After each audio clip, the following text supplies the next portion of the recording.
kuréel gi ëmb waa fédération des syndicats de la santé ñu leen di woowe F2S ñoom nag amaloon na ñoom ndaje ngir yëy yàbbi ci li nga xamante ni mooy seen naqar di seen jafe-jafe yi nga xam ni moom lañu nekkee bokk na ca wàllum indemnité de logement yi nguur gi xaatibante woon ak ñoom ba am lu ci jotoon a dugg lu tollook 8 milliards waaye ñoom nee ñu xaaj ak seen daa am ci na nga xam ni noonee la ñu ko séddalee ñoom nag ñu taxaw lànk ni duñu ko mas a nangu ba mu waral ñuy amal ay yëngu-yëngal ci turu fédération bi Arona Diop yëkkati na ay kàddu jébbal ko gouvernement ngu askanu sunu gaal. ci tënk rek li nga xamante ni moom la ñu mën a wax mooy jaaxle bu ñu am te population bi aussi dina am jaaxle ndax bu déggee ni gouvernement bi signé na accord ak syndicats yi ba pare ñu continuer di xeex jàngat bi ñu ciy am mooy la ñu tëraloon ci accords yi ak gouvernement bi dañoo gis ni dañ ko xaatime woon defe wuñ ko na nga xamante ni noonu lañ ko yaakaare dëgg la nag doon syndicat fédération bi rek moo ci doon xeex am na ñu jàppoon ni sax ni la ñu signé doy nañ leen ba ñu def seen déclaration ni levé nañu mot d'ordre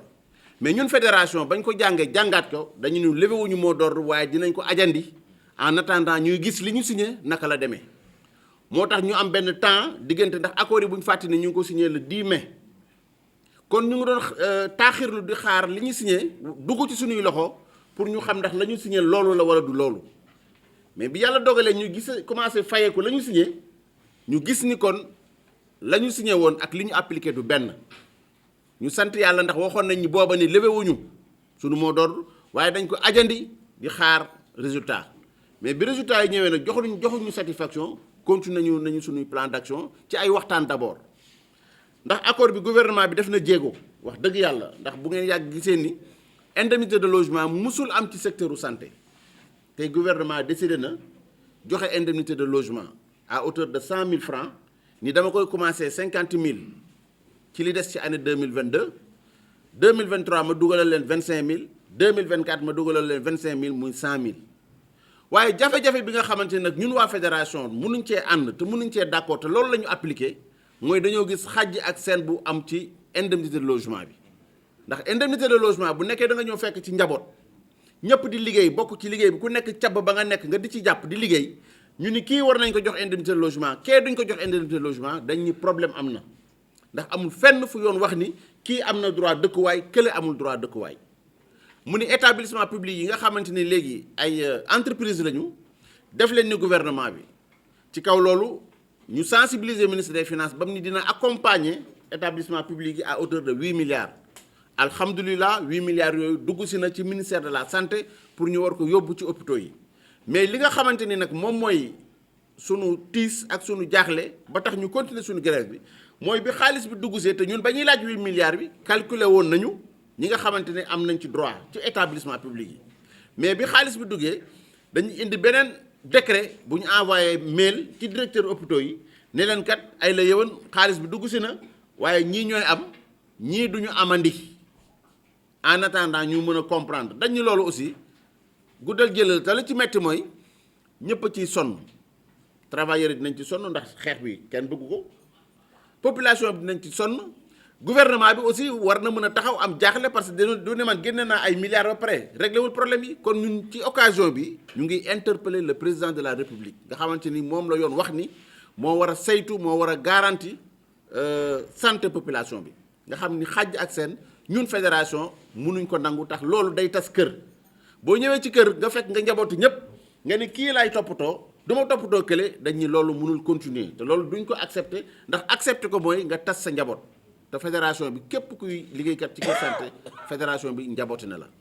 loolu tax na ñu ngi continuer grève bi mais di fàttali aussi ni ci biir secteur bi am na ay daje yu ñu fi waroon daje ak yeneen i ministère daje yooyu ba tey amul taxaw nañ ni daje yooyu nañ ko continuer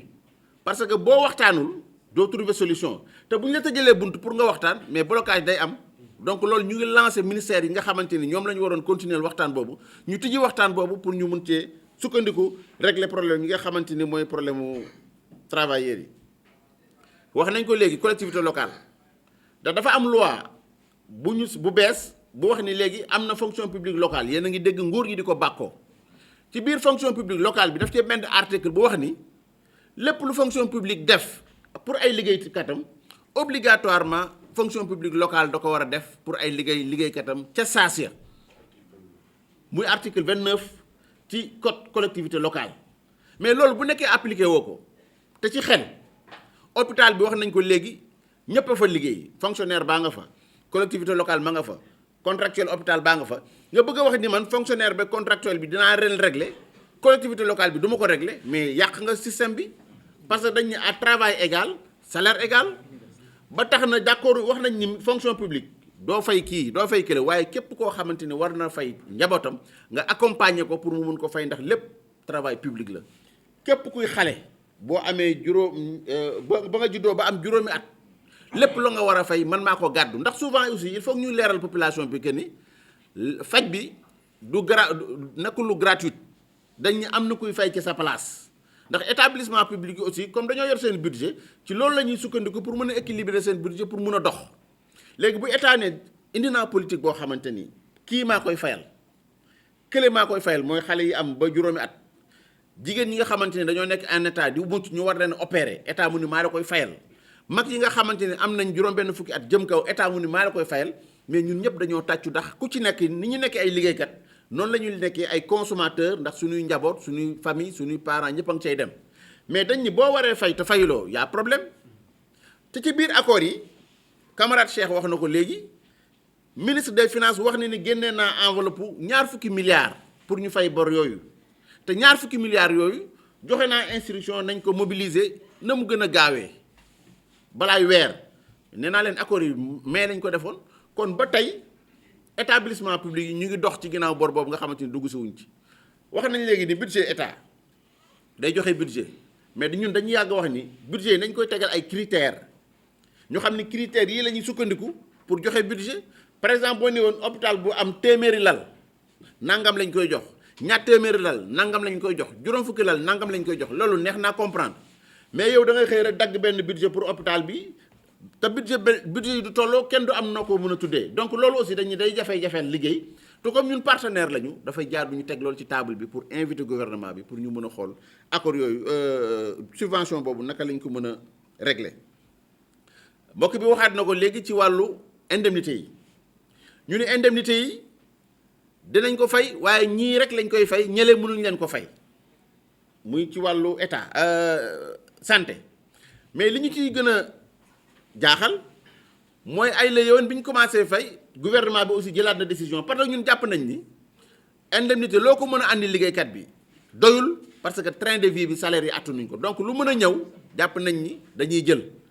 léegi yow bi nga ne kii amul droit ci indemnité logement du ma ko fay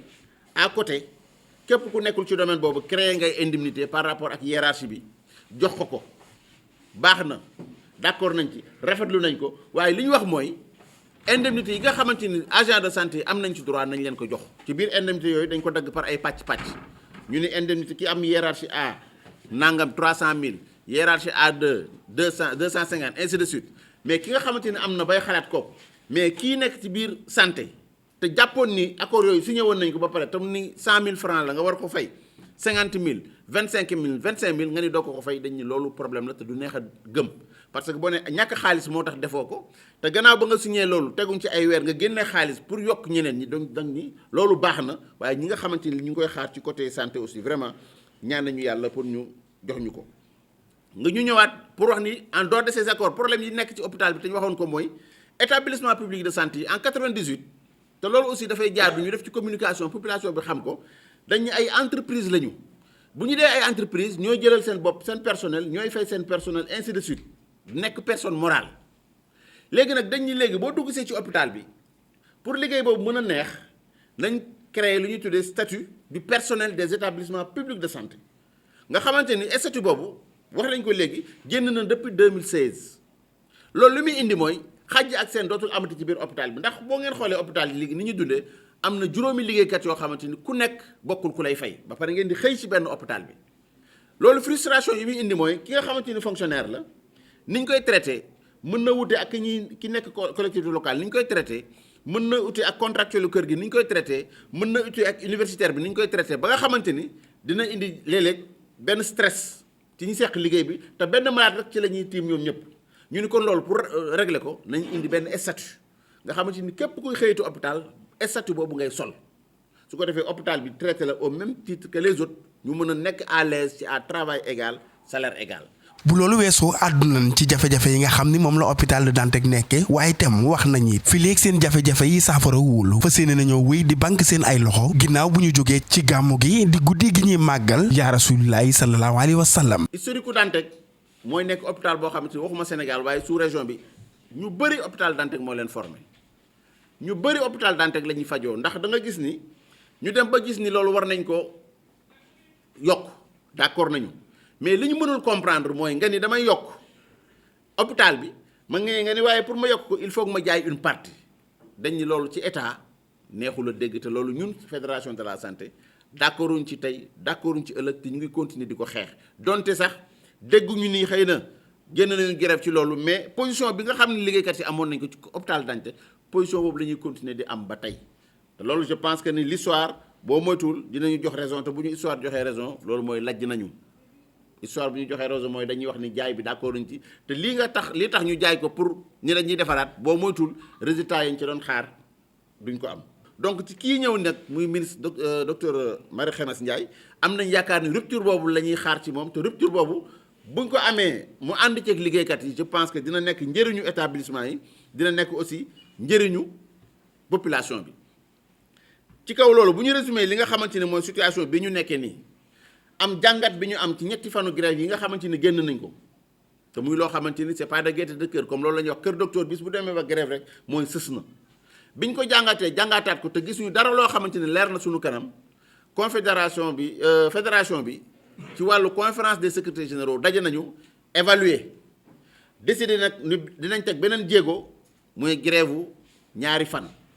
boo xamante ni dinañ ko def altine bi di ñëw ak talaata bu ngeen xoolee amoon nañ habitude di def ñetti fanu grève mais comme dañu jëm ci événement boo xamante ni événement national la muy gàmmu moo am ay préparatifs yu ñu def loolu tamit dañ cee bàyyi xel ba tax nañu jàpp ni décrété nañu à partir de tey nii lundi bi ak mardi bi mu nekk 48 heures de grève ci kaw kër docteur aussi xam nañu bu ñuy grève assurance bi dina am par rapport urgence yi ak loo xamante ni lu mënul xaar la ñu mën a gérer ci biir hôpitaux yi. tey ñun ñi nekk ci xeex bi sax gënaluñu waaye nag comme ñun lii mooy sunu liggéey mooy syndicat bu ñu gisee lu ñu naqari nii la ñu mën a def ba faj ko ndax ñi ànd ak ñun yaakaar nañ ñu yaakaar boo xam ni dem nañ ba ci biir sax am ñuy wax ni étatique yi dañoo dem régler seen problème bàyyi problème contractuel yi mais defe naa tey histoire jox nañu raison ndax bu fekkoon protocole bi mooy li Arona wax léegi Cheikh wax ko dañ leen koy jox yéen journalistes yi ngeen décortiquer ko de long en large ba xam lan la ñu signé ci protocole bi su boobaa di ngeen xam ni kon li ñuy xeex nii kon tey ñun ñu ngi suñu dëgg donc Cheikh ak Arona dugg nañ ci détail yépp vraiment dañoo xawoon am retard moo tax nous n'allons pas beaucoup vous retenir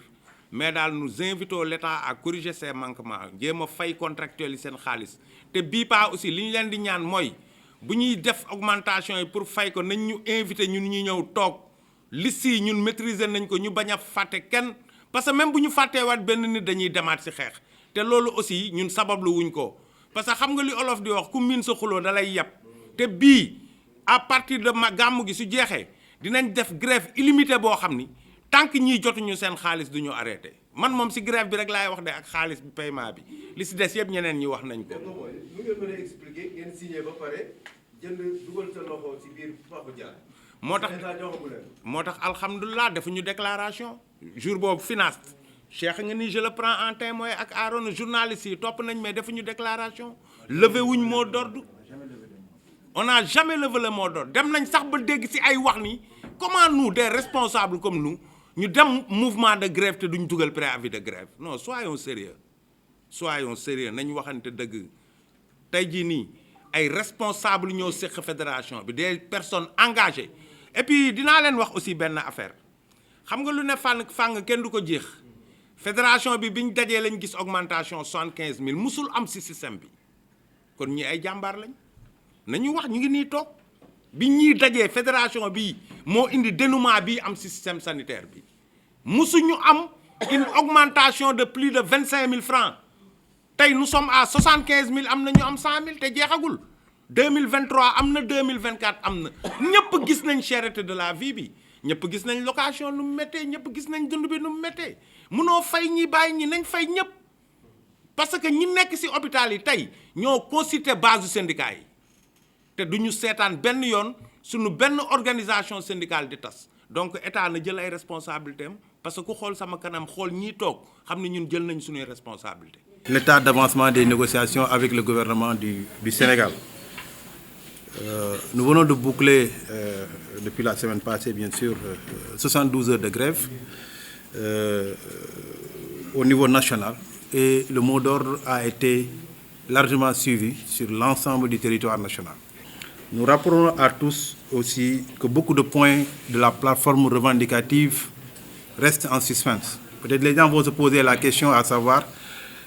vous avez signé un protocole d'accord avec le gouvernement et toujours vous êtes sur le terrain de lutte. C'est vrai, on a signé un protocole d'accord, mais vous savez, avec le gouvernement, le problème majeur, c'est l'application des protocoles d'accord. Le premier point constituait une plateforme qui concernait tout le gouvernement, avec des points sectoriels concernant le ministère de l'Urbanisme et de l'Habitat, concernant aussi le ministère de la Fonction publique, puisqu'il fallait modifier certains textes qui régissent les statuts, en tout cas des agents au niveau de la fonction publique. Ça concerne aussi le ministère des collectivités locales. Vous savez, la santé est un domaine décentralisé. Et il y a beaucoup de structures aujourd'hui qui sont gérées par les mairies. Donc, il y a des agents du secteur de la santé qui travaillent dans ces structures et qui sont dans nos organisations syndicales. Je pense qu'il y avait déjà une enveloppe de 8 milliards qui avait été débloquée par le ministère des Finances qui était destinée à régler le problème des contractuels en ce qui concerne les augmentations de salaire. Mais à notre grande surprise, malgré le fait que cet argent-là ait été envoyé au niveau des structures sanitaires, mais quelques jours après, il y a une autre note, je ne dirais même pas une note, mais un mail, pour dire à ces mêmes responsables de structures de ne pas payer en ce qui concerne surtout les indemnités de logement. Et nous savons que le logement est un droit. Et il ne peut pas y avoir de discrimination dans le cadre du traitement pour qu'on donne à une partie et laisse l'autre partie par rapport à cette indemnité de logement. Il y a la situation du personnel communautaire. Vous savez, nous sommes dans un secteur, surtout le secteur public, où les agents de santé ne sont pas nombreux, ne font même pas 9000. L'État est en train d'abuser sur la contractualisation. Et vous voyez dans certaines zones où vous pouvez trouver des infirmiers et des sages-femmes à qui on fait renouveler leur contrat chaque année. Et c'est comme si une épée de Damoclès qui pèse sur leur tête. Nous avons dit que cela doit cesser. C'est valable aussi pour l'autre personnel communautaire, ne serait-ce que pour leur propre sécurité et pour la sécurité même des malades. Je veux parler, vous allez dans un poste de santé, vous avez un ambulancier qui n'a pas de statut. Vous avez un dépositaire de pharmacie qui n'a pas de statut. Vous avez une matrone qui est là-bas, qui n'a pas de statut. Et aujourd'hui, il est grand temps qu'on réorganise nos structures sanitaires pour que ce personnel-là puisse avoir un statut et un plan de carrière qui leur permettra aujourd'hui de faire leur cotisation sociale, d'avoir une couverture maladie, d'avoir une couverture sociale et pourquoi pas d'aller à la retraite. Vous allez dans des zones où des gens font plus de 40 ans de service, mais à leur sortie, ils n'ont même pas de bulletin de salaire, ils n'ont même pas de pension de retraite parce qu'il n'y avait pas de contrat qui les liait avec la structure, ce qui n'est pas du tout normal.